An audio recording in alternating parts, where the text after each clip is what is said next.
எல்லோருக்கும் வணக்கம் நண்பர்களே. ஆஹா, இந்த டீலிங் எங்களுக்கு ரொம்ப பிடிச்சிருக்கு, இன்னைக்கு ரொம்ப இன்பமாக இருக்குது அப்படின்னு ட்ரேடர்கள் இந்த ஓப்பனிங் கிஃப்ட் நிஃப்டி சிக்னலை பார்த்து ரொம்பவுமே மகிழ்ச்சியாக இருக்காங்க.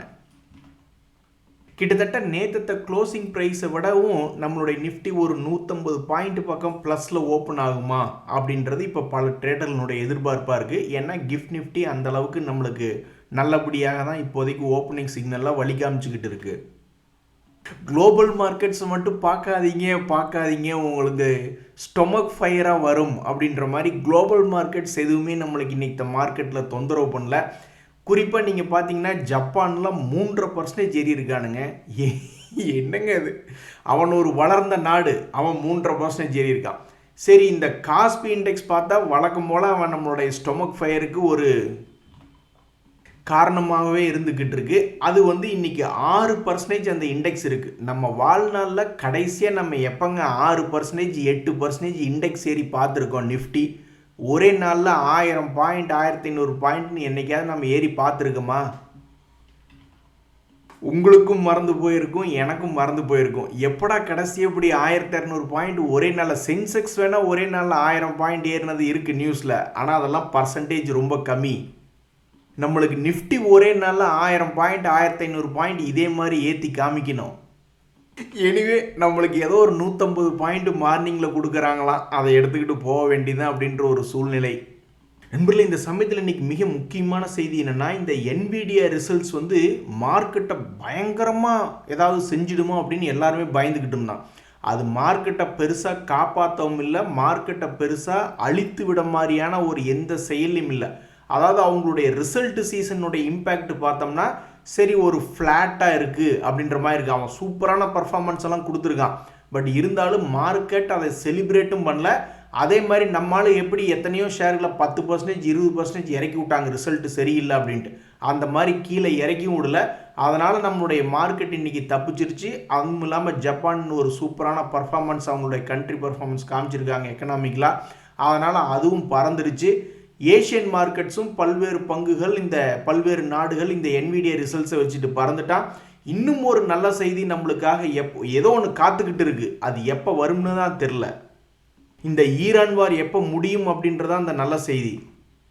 அடிக்க அடிக்க அம்மியும் நகரும் அப்படின்ற மாதிரி ஒரே இடத்துல சுற்றி கொண்டு இன்ஃபேக்ட் நஷ்டத்தை ஏற்படுத்தி கொண்டு இருக்கக்கூடிய நம்மளுடைய நிஃப்டி 50 இண்டெக்ஸ் உலக பங்குச்சந்தைகள் தொடர்ந்து ஏறும் பொழுது, நல்ல செய்திகள் வரும் பொழுது கடைசிக்கு ஒரு சைட்வேஸாக இருந்து ஒரு பழைய ஹை 26,500 வராதா அப்படின்றதா இப்போ எதிர்பார்ப்பு. ஆனாலும் சப்போஸ் நிஃப்டி கீழே போனாலும் யார் இங்கே பயப்படுறாங்களா? இங்கே யாராவது பயப்படுறவங்க யாராவது இருக்காங்களா? அதான் ருசி கண்ட பூனை அப்படின்ற மாதிரி எப்பெல்லாம் கீழே விழுகுதோ அப்பெல்லாம் வாங்கினா பல பேர்த்துக்கு லாபம் என்பது வந்துடுது. அதனால் பிடிச்சி விற்று விட்டுறாங்க. அதனால் பல பேர் இப்போ இருக்கிற பொசிஷன் நிஃப்டி ஏறிச்சுன்னா விற்று விடலாம், கீழே வந்துச்சுன்னா அடிஷ்னலாக வாங்கலாம் அப்படின்ற ஒரு மனநிலைமையில தான் இருக்காங்க. நண்பர்களே, இந்த நேரத்தில் சில முக்கியமான ஷேர்னுடைய நியூஸ் வந்திருக்கு. ஒன்று, இந்த RVNL அப்படின்ற ஷேர் 200 டேஸ் மூவிங் ஆவரேஜ் கீழே தான் ட்ரேட் ஆகிட்டு இருக்கு. கடைசி இந்த ஷேர் எவ்வளவு தூரம் கீழே இறங்கிட்டு 200 டேஸ் மூவிங் ஆவரேஜ்லேருந்து அப்புறம் திரும்பி நாம் எவ்வளவு மோசமாக கீழே விழுந்தான் அப்படின்றது உங்களுக்கு தெரியுமா? அதனுடைய விடை 23%. இதுக்கு முன்னாடி 200 டேஸ் மூவிங் ஆவரேஜிலிருந்து கிட்டத்தட்ட 23% கீழே விழுந்த பிறகு ஒரு 20%க்கு மேலே ரெக்கவரி பண்ணி காமிச்சான்.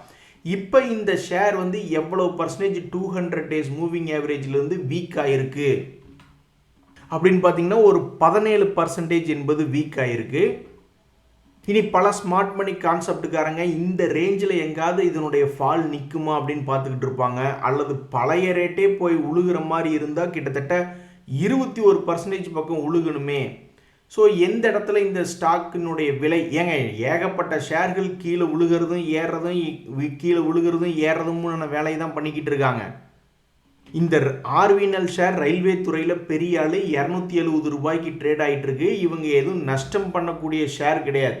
இவங்களுடைய ரிசல்ட் இன்னும் வரல. டிசம்பர் குவார்ட்டர்லி ரிசல்ட்ஸ்லேயே இம்ப்ரூவ்மெண்ட் பண்ணி தான் கொடுத்துருக்காங்க. இந்த மாதிரி 134 கோடி 231 கோடி 324 கோடின்னு ஒரு வளர்ச்சியின் பாதையில் ரிசல்ட் கொடுத்துருந்தாலும் ஸ்டாக் மார்க்கெட் இவனை இன்னும் கவனிக்கல. ஸோ இந்த ஸ்டாக் ப்ரைஸில் என்னைக்கு ஒரு சேஞ்சஸ் வரும், என்னைக்கு ஒரு யூ டர்ன் போடும் அப்படின்றது பல பேர் பார்த்துக்கிட்டு இருக்காங்க. சமீபத்தில் ஐடி ஸ்டாக்ஸ் கூட தான் இதே மாதிரி கீழே விழுந்தான். திடீர்னு ஒரு 2 நாளில் பல ஷேர்கள் 10% மேலே ஏறிச்சு. அது மாதிரி இவனுக்கு என்னைக்கு ஒரு நல்ல நேரம் பிறக்கும் அப்படின்றதான் தெரியல. கடைசியாக எப்போ நல்ல நேரம் என்பது பிறந்திருந்தது அப்படின்னு பார்த்தீங்கன்னா, ஏப்ரல் மாதத்தில் ஒரு 23% இறங்கி வீக் ஆகிட்டு ஒரு 20%க்கு மேலே ஏறினான். அதுதான் கடைசியாக நடந்த நல்ல நேரம். அடுத்தது எப்போ? அதே மாதிரி நண்பர்களே, இன்னொரு மிக முக்கியமான தகவல் என்னென்னா, சமீபத்தில் இந்த கேஇ இண்டஸ்ட்ரீஸ் அப்படின்ற ஷேர் ப்ரைஸ் ரொம்ப வாலட்டிலிட்டியாக இருந்தது. இந்த 2026 மட்டுமே மிகப்பெரிய ஒரு இறக்கம் ஏற்றம் மறுபடியும் இறக்கம் ஏற்றம்னு 2 முறை லோ ப்ரைஸ்லேருந்து சம்பாரிச்சு கொடுத்துருக்கான். இப்படி இருக்கக்கூடிய இந்த கே இண்டஸ்ட்ரீஸில் ஒரு முக்கியமான தகவல் என்ன வருது அப்படின்னு பார்த்தீங்கன்னா, நாங்கள் ஒரு சோலார் பவர் பிளான்ட்டை அக்வசிஷன் பண்ணியிருக்கோம். அவங்களுடைய பெயர் solar craft power India 24 private limited. நாங்கள் அதில் ஒரு 26% அக்வசிஷன் பண்ணுறோம் அந்த ஸ்டாக்குகளில். இதுக்கு நாங்கள் 5,90,00,000 செலவு பண்ணுறோம் அப்படின்ற ஒரு தகவல் வந்திருக்கு. ஸோ ஏற்கனவே இந்த ஸ்டாக் தன்னுடைய ஆல் டைம் ஹையை தாண்டி ஒரு புது வாழ்க்கையை தொடங்கலாமா அல்லது தன்னுடைய பழைய லோவுக்கே இன்னொரு முறை சம்பாரிச்சு தரலாமான்னு டெசிஷன் எடுக்க முடியாமல் அப்படியே ஆடிக்கிட்டு இருக்கா. ஸோ இது போன்ற செய்திகள் இந்த கே இண்டஸ்ட்ரீஸ் மார்க்கெட் ஃபோக்கஸில் வந்திருக்கு. அப்போ அந்த நியூஸ் வந்துச்சுன்னா பல்வேறு வலைதளங்களில் இதை பற்றி பேசத்தான் போவாங்க. பல அனலிஸ்ட்டுகள் இந்த நியூஸையும் அவங்களுடைய அனலிசிஸ்குள்ளே சேர்த்து வச்சு பார்க்க தான் போவாங்க. ஸோ மார்க்கெட்டில் ஃபோக்கஸில் வந்திருக்கக்கூடிய இந்த கே இண்டஸ்ட்ரீஸ் இந்த நியூஸை வச்சுக்கிட்டு அடுத்தது என்ன வகையான மூவ்மெண்ட்டை காட்டும்.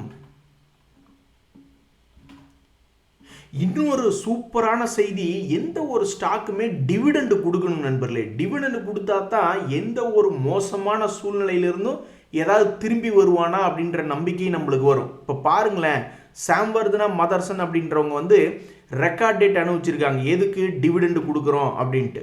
டிவிடெண்ட் அமௌண்ட்டை விடுங்க, டிவிடெண்ட் அமௌண்ட் முன்ன பண்ணதான் இருக்கும். இது ஒரு 25 பைசா ஃபைனல் டிவிடெண்ட்டு ப்ளஸ் ஒரு 35 பைசா இன்ட்ரிம் டிவிடெண்ட், மொத்தமாக 60 பைசா அவங்க டிவிடெண்ட் என்பது கொடுக்குறாங்க. ஆனால் டிவிடெண்ட் கொடுக்கக்கூடிய ஷேர்களுடைய சக்தி பாருங்கள். என்னைக்காவது ஒரு நாள் சரி இது நல்ல ஷேர் தான் அப்படின்னு மார்க்கெட் ஒத்துக்கிட்டு அந்த ஃபாலை ஒரு கட்டத்தில் நிறுத்தி அப்புறம் திருப்பி மேல் நோக்கி ஏற்றி விட்டுறாங்க. இது ரொம்பவுமே ஒஸ்ட் கேஸாக 200 days மூவிங் ஆவரேஜ்லேருந்து ரொம்ப கிராஷ் ஆகி கீழே விழுந்த சமயம் அப்படின்னு பார்த்தீங்கன்னா 25% இறங்கியிருந்தான். அதுதான் இவனுடைய மோசமான சம்பவமாக இருந்தது. ஸோ செக்டர் நல்லா இருக்குது, டிவிடெண்டும் கொடுக்குறாங்க அப்படின்னா அது என்ன வேணாலும் அதுக்கு பவர் திரும்பி வரலாம், எப்போ வேணாலும் திரும்பி தன்னுடைய லாஸை மீட்டெடுக்கலாம். ஒரு உதாரணத்துக்கு பார்த்தீங்கன்னா ஜொமேட்டோ அப்படின்ற செக்டர் நல்ல செக்டர் தான் அப்படின்னு ஜொமேட்டோ நிரூபித்து காமிச்சிருக்கு. இந்த எட்டர்னல் அப்படின்ற ஷேர் எங்களால் நஷ்டத்திலிருந்து லாபத்துக்கு திரும்பணும், எதை வச்சு சம்பாதிச்சோம், இந்த தொழிலில் தான் நாங்கள் சம்பாதிச்சோம் அப்படின்ற மாதிரி அந்த செக்டரை ப்ரூஃப் பண்ணி காமிச்சிருக்காங்க. இப்போ அதுலேயே இந்த ஸ்விக்கி அப்படின்ற ஒரு ஷேர் இருக்குது. இந்த ஸ்விக்கி அப்படின்ற ஷேருமே சமீபத்தில் இப்போ கீழே விழுந்து கிடக்கக்கூடிய இடம்ன்றது ஒரு மோசமான ஒரு சூழ்நிலை தான். 25% இறங்கி கிடக்கிறான். இதுக்கு முன்னாடி எவ்வளோ மோசமாக இறங்கியிருந்ததுன்னா அதுவும் இதே மாதிரி ஒரு 28% இறங்கியிருந்தா. பட் அது லாபத்தில் இல்லாத ஷேர், ஒரு டிவிடெண்ட் கொடுக்காத ஷேர். அதனால் பெருசாக இப்போ வரைக்கும் ஜம்ப் பண்ண முடியல. ஆனால் இந்த குவார்ட்டர்லி ரிசல்ட்ஸில் என்ன பண்ணியிருக்காங்கன்னா உருப்படியாக அதனுடைய லாஸ் என்பதை குறைச்சிருக்காங்க. சரி நண்பர்களே, இதெல்லாம் தான் சில மார்க்கெட் ஓப்பனிங் சமயத்தில் இருக்கக்கூடிய சில முக்கியமான செய்திகள். நன்றி, வணக்கம்.